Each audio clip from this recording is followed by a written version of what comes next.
Aspect ratio is the measure of the length by the width of your screen. As you can see here, there are some wider ratios like 21:9 or more narrow like 4:3. And now with the advent of more modern things like vertical videos, we even see these numbers flipped. In the movie Lawrence of Arabia, you can see here that they wanted to show off how wide and vast the desert was, so they chose a wider aspect ratio. When they made Jurassic Park in 1993, they knew that there would be a lot of tall creatures on screen, so they went with a more narrow aspect ratio so you can see a higher part of the screen.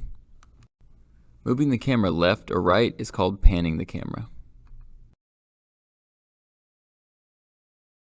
Moving the camera up or down is called tilting the camera.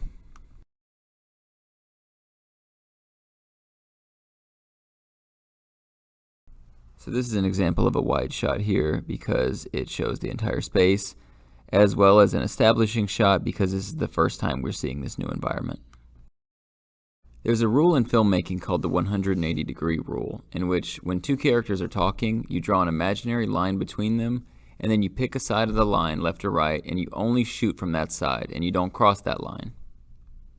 Here you can see we have two characters we've established, and we're clearly shooting on this side of the line, and now I'll show that we don't break that. When we shoot over the shoulder in a moment, we will stay on this side.